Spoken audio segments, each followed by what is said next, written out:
au niveau collectif. Ça va jusque-là? On laisse un temps de parole quand même, ça fait Là, on y va. Alors, on va partir. Alors, les grandes étapes de l'évolution humaine.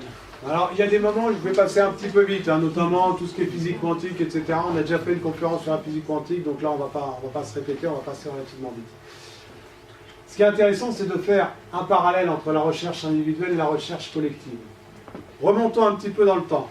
10 000 ans, l'Holocène. L'homme a cessé d'être un chasseur-cueilleur pour devenir agriculteur. Il s'était rendu compte que finalement, pour aller chercher son gibier, c'était plus facile de le trouver s'il l'avait enfermé dans un champ. Pas con, hein? Le produit de l'ère agricole, c'est la nourriture. On est sur les besoins primaires.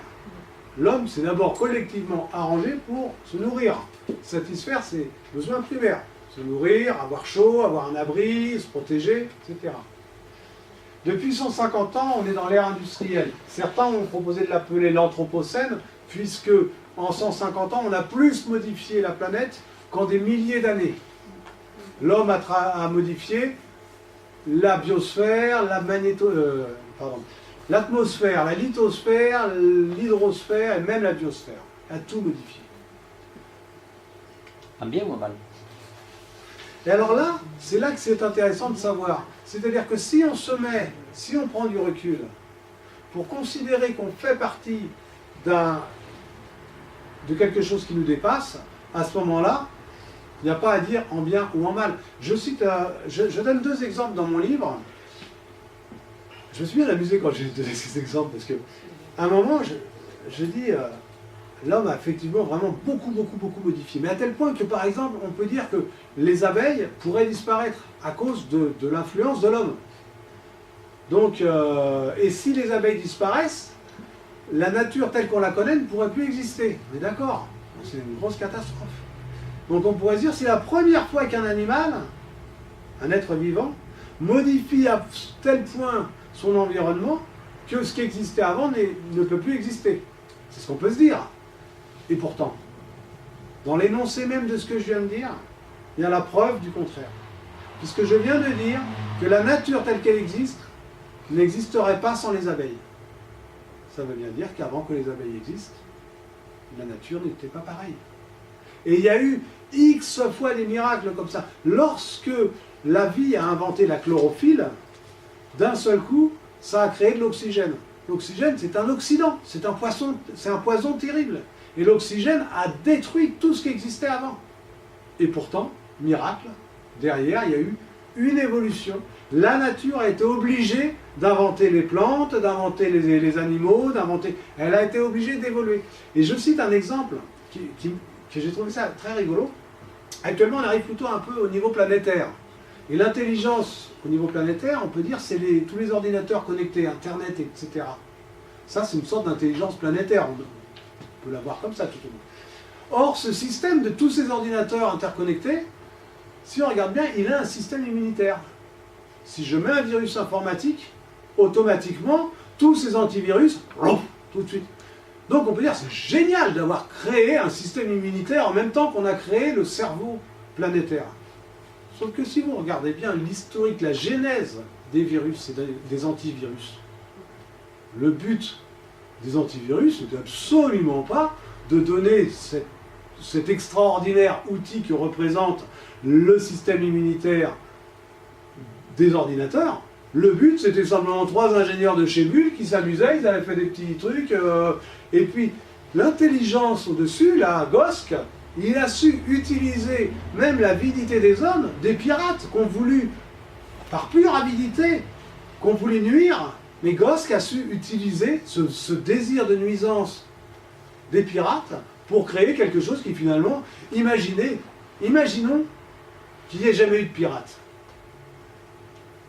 Bah ok, moi je me rappelle qu'au début, il y a une vingtaine d'années, moi je travaillais dans l'informatique, j'avais quelqu'un de bien plus âgé que moi, et quand il voyait ces pirates, il disait mais c'est incroyable, l'homme est vraiment mauvais. Ok, s'il n'y avait pas eu de pirates, il n'y aurait pas eu d'antivirus. Et au moindre bug créant accidentellement un virus, terminé, le système il était HS. Là maintenant, vous avez un virus qui arrive, que ce soit dû à de la malveillance ou même dû à un bug, on a un système immunitaire. Et si on regarde bien, quand vous voyez une fourmilière qui arrive aussi, ça se crée. Vous n'avez pas une équipe de fourmis qui dit on arrive, on va mettre l'entrée par ici, les sorties par là, ça se crée. Et si on peut prendre cette manière d'observer, on se rend compte que l'homme force la Terre à évoluer, et la Terre force en retour l'homme à évoluer. Il y a une symbiose entre l'humanité et la Terre. Et cette symbiose, forcément, on est obligé d'être à ce niveau-là. Donc l'ère industrielle, il y a 150 ans, donc l'homme, effectivement, il a, on ne va pas juger si c'est en bien ou en mal, mais l'homme a modifié profondément la Terre. Et le produit de l'ère industrielle, ce sont des biens matériels. Voilà, tout ça, c'est l'ère industrielle. Et là, on est dans l'ère de la communication, en plein dedans. Le produit de l'ère de la communication, c'est de l'information. C'est très intéressant parce que l'information, c'est de l'immatériel. Les deux premières ères consommaient des ressources de la planète. La troisième ère, celle-là, ne consomme plus. Elle crée. Je veux dire, vous avez un téléphone, vous me donnez votre téléphone, vous ne l'avez plus. Vous avez une idée, vous me donnez votre idée, vous l'avez encore, votre idée. Moi, je l'ai. C'est ça. L'immatériel, c'est ça. On arrive en plein dedans. Et ce dans quoi on arrive derrière, ah ben non, c'est pas ça. Alors là, on va passer très vite. Hein. Petite histoire de l'intelligence occidentale. Ça, c'est juste pour dire... Voilà, au début on avait nos certitudes, et puis bon, ça nous a permis de découvrir des tas de choses, d'avancer, la technique, la science, tout ça, ça nous a permis justement de développer l'ère industrielle, l'ère de la communication. Mais, début 20e, Titanic de la pensée cartésienne, donc c'est tous les paradoxes de la relativité, d'Einstein, etc. D'un seul coup, la logique, elle nous lâche. Et on est obligé d'aller au-delà. On n'ira pas plus, hein, parce qu'on a déjà fait une conférence déjà sur la physique quantique. Il y a tous ces paradoxes de la physique quantique, hein, quantification de l'énergie, dualité entre corpuscules, unicité des états quantiques, toutes ces choses-là, on ne va pas en parler plus, c'est juste pour dire, voilà, l'homme il était sur ses certitudes, et pourtant, ça l'a obligé à aller au-delà de ses certitudes, à dépasser son côté strictement rationnel, et à se dire, la symbolique par exemple, est-ce que c'est pas aussi une autre manière d'appréhender le monde. Et la preuve, voilà, hein, deuxième moitié du... Parce qu'on peut dire, ces deux choses que j'ai dit là, dans la relativité, pour l'infiniment grand, il y a des paradoxes. Paradoxe des jumeaux, toutes ces choses-là, le temps, il n'y a pas synchronicité du temps, il y a correspondance masse-énergie, etc. Mais c'est l'infiniment grand. Dans la physique quantique, il y a effectivement de l'ithéon de corpuscule, on ne peut pas déterminer à la fois la vitesse et la position, mais c'est l'infiniment petit.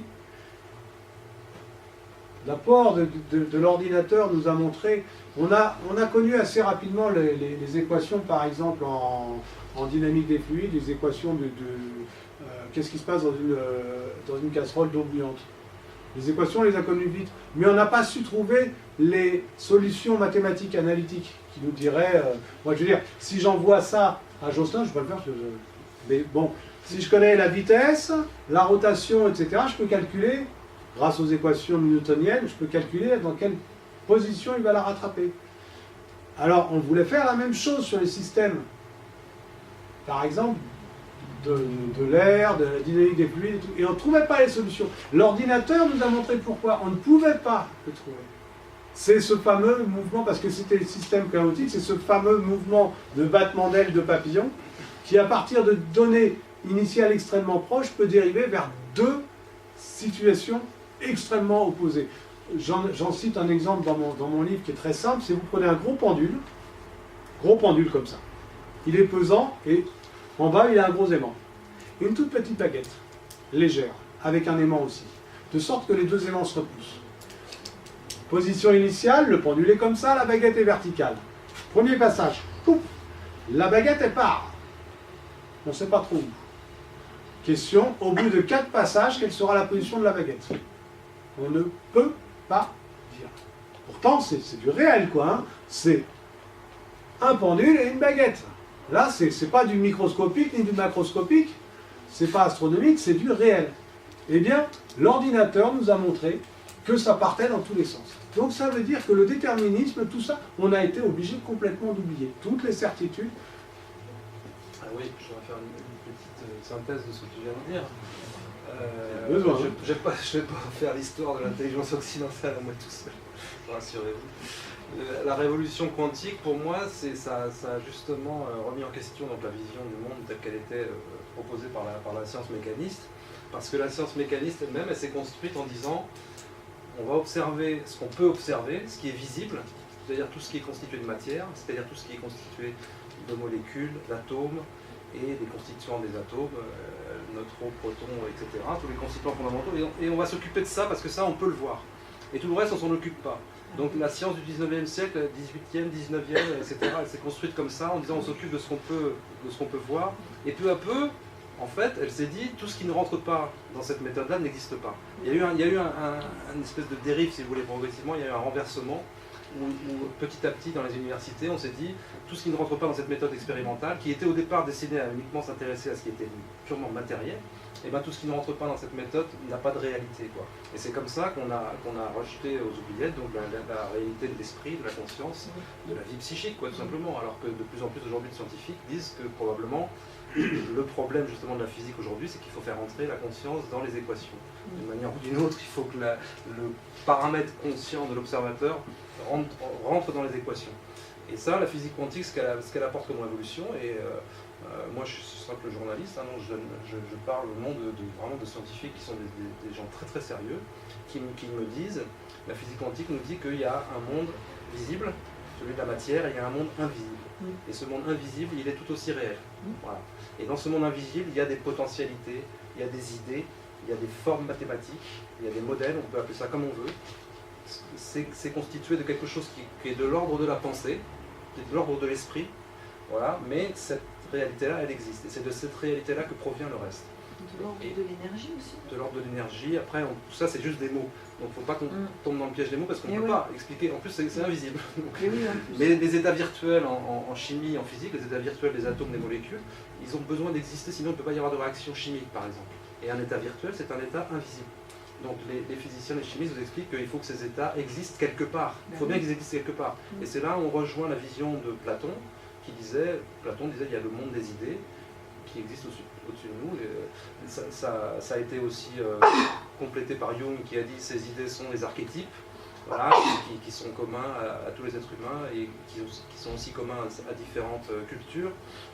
Bon voilà, mais l'idée c'est que ce monde invisible est rempli de potentialités, il a une existence réelle, objective. C'est ça la révolution quantique. De mon point de vue en tout cas, c'est comme ça que je sais que ça existe. Alors maintenant, société en recherche de direction, fin du XXe siècle,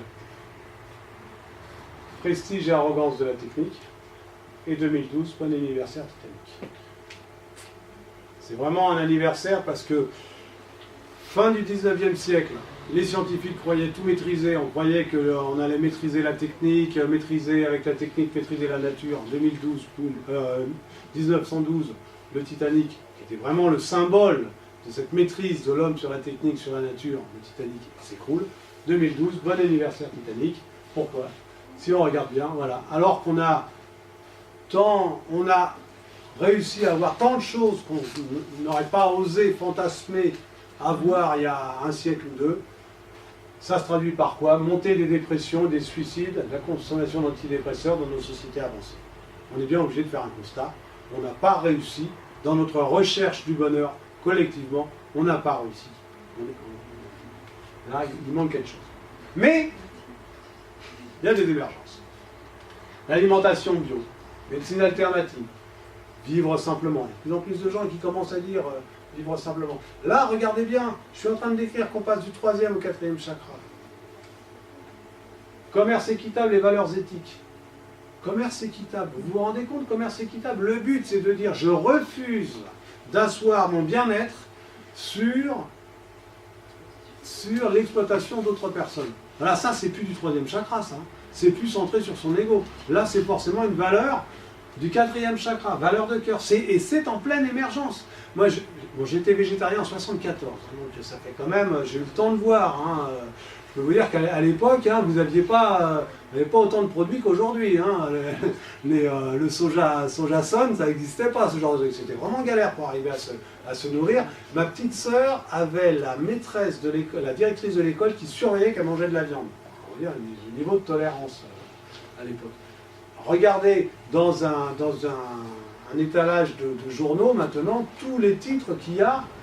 Là, il y a même des journalistes qui sont spécialisés là-dedans. Lui, il n'aurait pas existé il y a 20 ans. Il y en a eu 5 en France. C'était déjà il y a 20 ans. Oui, mais il y en avait beaucoup moins. Je veux dire, tu prends tout ce qui existe Je pense aujourd'hui. que c'est très lié à la société de l'information, justement à l'ère de Bien l'information. sûr. Parce qu'on qu'aujourd'hui, comprend l'autre. on est informé en temps réel de ce qui se passe à n'importe quel endroit de la planète, quoi, quasiment. Et c'est vrai qu'on est sensible à la situation justement de population éventuellement productrice de café ou d'autres choses que nous on va consommer parce qu'on sait finalement dans quelles conditions ils vivent, quoi. Alors qu'il y a effectivement 20-30 ans, on le savait beaucoup moins et on avait beaucoup plus de facilité en tout cas de l'ignorer, quoi. Tous ces principes, hein, y compris le fait de comprendre que ce qu'on voit chez l'autre, c'est ce qu'on a en soi, tout ça, plus l'information qui va nous permettre, on ne peut plus nier. Avant c'était facile, l'autre c'était un méchant et moi je l'étais pas. Ça marche plus ça, hein. Ça marche plus, hein.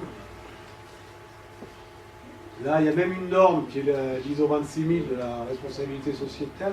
Et il y a un mouvement des créatifs culturels. Créatifs culturels, c'est intéressant qu'on s'y arrête. Ils se regroupent autour de 6 valeurs. Il y a eu une enquête aux États-Unis auprès des non-voters, ceux qui ne votaient pas. Ils se demandaient qui ils étaient. Ils ont fait une enquête sur les valeurs de tous les individus dans toutes les couches de la société. Et ils se sont rendus compte qu'ils trouvaient dans toutes les couches de la société des gens qui se regroupaient. Ils n'avaient rien de commun sauf des valeurs qu'ils partageaient. L'écologie, respect de la nature, alimentation bio, médecine naturelle, montée du féminin, la place des femmes et des valeurs féminines, être plutôt que paraître et avoir. C'est très amusant parce que quand vous êtes, vous savez, le petit quand il est tout petit, quand vous lui dites quelque chose, quand vous lui dites tu es, il va avoir tendance à répondre j'ai. Vous savez, parce que le tu et le je, il fait pas la différence. C'est rigolo. Et au fur et à mesure qu'on grandit, on va comprendre la différence entre j'ai et je suis. Alors qu'au début, on est plutôt basé là-dessus. Donc être plutôt que paraître et avoir implication sociétale, bénévolat, action associative, toutes ces choses-là. C'est quand même assez intéressant de voir que dans notre société, par exemple, des choses aussi importantes que de s'occuper des gens qui sont dans la rue, ou de s'occuper de l'écologie, ou toutes ces choses-là, la plupart du temps, ce sont des associations qui s'en occupent. C'est quand même assez intéressant. Ce n'est plus l'économie officielle, souvent ce sont des économies parallèles qui sont en train de monter. L'ouverture multiculturelle. Les créatifs culturels considèrent que l'autre est un enrichissement, et non pas une menace par sa différence. Et, dernier point, développement personnel et spiritualité. Participation effective à des stages, de la thérapie, du yoga, du qigong, toutes ces choses-là, quoi. Ils étaient 5% en 1960, 33% aujourd'hui.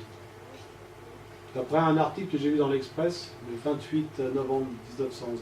Et si vous retirez 2011, 2011, j'espère. 1911. 1911. 2011. Vous retirez développement personnel, c'est ce qu'on appelle les alters créatifs, ils sont plus de la moitié de la société. Donc il y a vraiment un vrai changement, un changement en profondeur. C'est ça. Et alors ce qui est intéressant, c'est que ça, c'est vraiment... On arrive vers l'ère de la croissance. De la conscience, pardon. Oui, c'est le retour de la croissance. Mais pourquoi le retour? Pourquoi je fais le retour de la croissance? Pourquoi? Parce qu'en fait, à chaque fois qu'il y a eu quelque chose de nouveau, lorsque les Égyptiens ont inventé de mettre de l'huile sous les blocs, je me suis laissé dire que il y a eu une des premières crises de chômage, parce qu'ils ne savaient plus quoi faire des esclaves, parce que ça glissait beaucoup mieux. Il y avait peut-être autre chose à faire qu'à tirer les blocs, quoi. Et pourtant, combien de fois il y a eu ça? À chaque fois qu'il y a eu des inventions. Et là, c'est pareil. Quel est le but? Être heureux. Vous croyez qu'on n'a pas du boulot pour rendre heureux avec toutes les... Je parlais de psychogénéalogie, avec les 2 guerres qu'on s'est tapées, là, 14-18. Combien il y a de familles qui peuvent se dire vraiment exemptes d'un aïeul qui n'a pas été tué à la guerre, où on porte tous des souffrances. Il y a beaucoup de boulot. Et il y a besoin de main-d'œuvre, ou plutôt de cœur d'œuvre, pour faire tout ça. Et le fait que les anciennes industries sont en train de libérer de la main-d'œuvre, tant mieux. Tant mieux. Simplement, il faut rebondir. Et en plus, élément extrêmement intéressant, c'est que l'ère de la conscience, comme l'ère de la comme l'ère de l'information, elle ne consomme pas de ressources. Bien au contraire, l'ère de la conscience faisant passer du 3e au 4e chakra, faisant passer de l'avidité de l'ego à l'ouverture du cœur et du partage, d'un seul coup, elle diminue. On n'a plus besoin d'avoir une immense baraque pour en foutre plein la vue aux voisins. On s'en fout. On s'en fout, on est plus dans le partage. Et l'ère, le produit de l'ère de la conscience, c'est l'amour. Hein? Et donc il faut y aller. Hein? Et ça devient un nouveau secteur économique, des nouvelles valeurs d'échange. C'est marrant parce qu'on le voit très peu. On le voit très peu. J'ai raconté une fois, j'ai écrit un texte, ça fait 7 pages, je l'ai mis sur un de mes sites. Comment faire pour faire de l'échange international avec des valeurs de l'ère de la conscience? Est-ce que c'est possible? Parce qu'il ne faut quand même pas oublier que mes habits viennent quand même en général de l'étranger. Je ne pense pas qu'on puisse facilement faire marche arrière.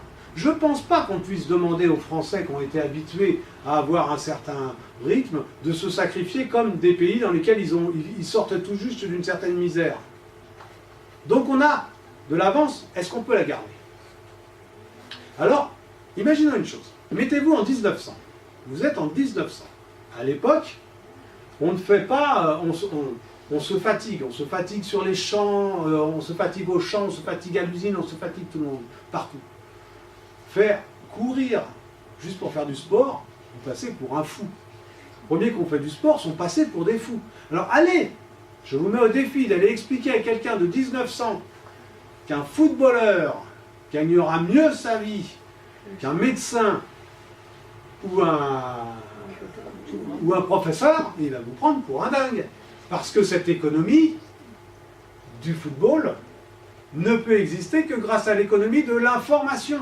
Sans l'économie de la communication et de l'information, ça ne peut pas brasser autant d'argent. C'est parce que cette ère de la communication a existé qu'on a pu libérer du temps et puis regarder nos équipes de foot, etc. Et où on en est aujourd'hui? Le PSG a été racheté par le Qatar. Ça prend tellement de valeur que la France ne peut même plus le payer. Et là, on a quoi? On a un produit de l'ère de l'information contre un produit de l'ère primaire. Encore une fois, allez expliquer ça à un gars de 1900, il va vous dire, bon, lui c'est pas pareil, il va vous dire que le pétrole ça vaut rien non plus, mais enfin, bon, allez expliquer que un footballeur, un club comme ça de football, on peut plus le payer, pour lui ça n'a aucune valeur. Et c'est ça le truc. La France est la première destination du monde en termes de tourisme. Or, très souvent, bon, le point de vue que les gens ont des Français n'est pas forcément super top, quoi, hein. Je sais que les Asiatiques, ils aiment beaucoup la France, ils lisent beaucoup Alexandre Dumas. Alexandre Dumas, c'est extraordinaire, quoi. Les Trois Mousquetaires, c'est pour l'amour d'une dame, pour l'honneur d'une dame, ils sont prêts à donner leur vie pour l'honneur de la reine. C'est formidable, ça. Voilà. Les Japonais qui arrivent, les Chinois, en pensant que les Français sont tous des romantiques comme ça, des fois, voilà, c'est pas forcément... Ben, juste pour dire que si on développe ces valeurs de cœur, on a tout à y gagner. Et donc, c'est vraiment un secteur, il n'y a pas d'obstacle au fait de continuer à développer ça. Ça peut vraiment amener une nouvelle croissance, et y compris dans des échanges internationaux, pourquoi pas. Bon, je suis un peu rêveur. Hein. Bon, là, ensuite, soubresaut de l'évolution. Bon, là, on n'a pas le temps d'expliquer un peu tout ça, mais la vie, elle marche. La croissance se fait par soubresaut. Regardez une pomme, hein, la vie d'une pomme, c'est d'abord un bourgeon, puis le bourgeon, ça devient une fleur, et la fleur se fait polliniser, et puis ensuite la fleur grossit, ça devient une pomme, la pomme mûrit, la pomme tombe.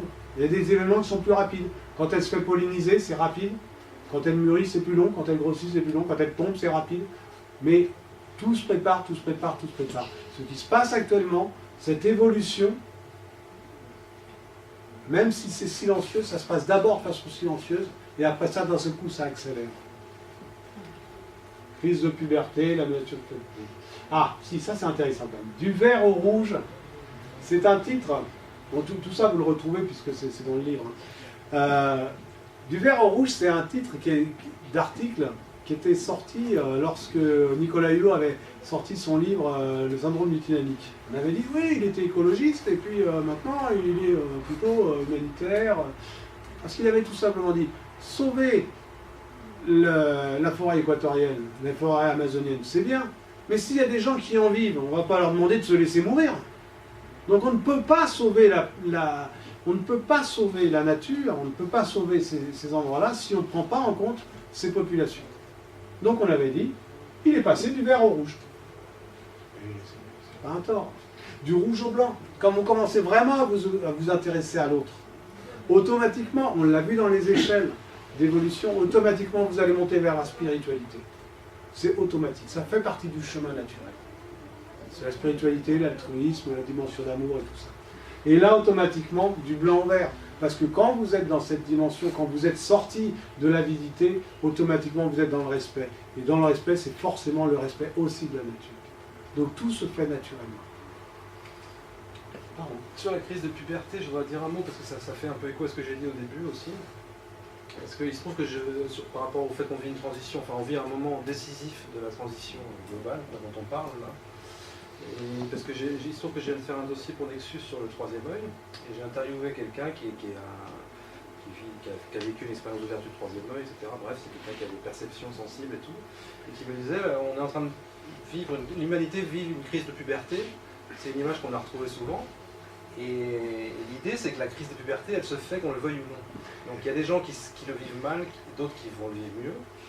Mais il faut bien comprendre qu'à la fin, la crise elle va se faire quand même. L'adolescent, c'est l'image que lui il a pris. L'adolescent, il peut foutre le feu à sa chambre, où il peut être très gentil avec ses parents, et d'une manière ou d'une autre, il va falloir qu'il y renonce de toute façon, parce que c'est ça la transition. Mais à la fin de la journée, il va quand même avoir fait sa transition, c'est-à-dire qu'il sera passé de l'enfance à l'âge adulte. Donc on ne peut pas résister. C'est ça le message, c'est qu'on ne peut pas résister au changement qui est en train de se faire actuellement. Ça nous dépasse. Je veux dire, si c'est des choses qui sont de nature énergétique, spirituelle, etc., on est obligé d'être dans le flot, quoi. On est obligé de suivre la marche, parce qu'on ne peut pas s'opposer à des puissances de cet ordre-là, c'est des puissances de nature cosmique, quoi. Donc c'est vraiment l'idée d'accompagner le mouvement, à mon avis, qui permet de vivre la transition de la meilleure façon possible. Alors accompagner le mouvement, bien sûr, en conscience, quoi, en sachant... Voilà. Faut-il être conscient de ce mouvement? Voilà, en sachant ce qui se passe, en ayant conscience de ce qui se passe, absolument. Voilà. Mais la transition, elle se fera qu'on le veuille ou non. Vous voyez, c'est ça l'idée, quoi. Sénèque disait « Volentem ducit, nolentem trahit ». Tu es consentant, ton être te guide, tu es récalcitrant, il te conduit par force. Donc, de toute façon, on est là. Oui, mais on peut être consentant, mais ne pas être conscient. On peut être consentant, mais ne pas en avoir conscience. Ne pas le voilà. Il faut connais-toi toi-même. Les Grecs, ils ont tout dit déjà. Il y a tout dans l'hindouisme, mais les Grecs aussi avaient tout dit. On a tendance, nous, à se tourner vers les traditions orientales, hein, mais Socrate a dit connais-toi toi-même, c'était ça cette idée, c'est de savoir qui on est. Mais les stoïciens disaient qu'il nous faut vivre en accord avec la nature et en accord avec notre nature humaine. Donc pour ça, il faut la connaître, effectivement. Donc c'est là où Socrate dit connais-toi toi-même et tu connaîtras l'univers et ses dieux.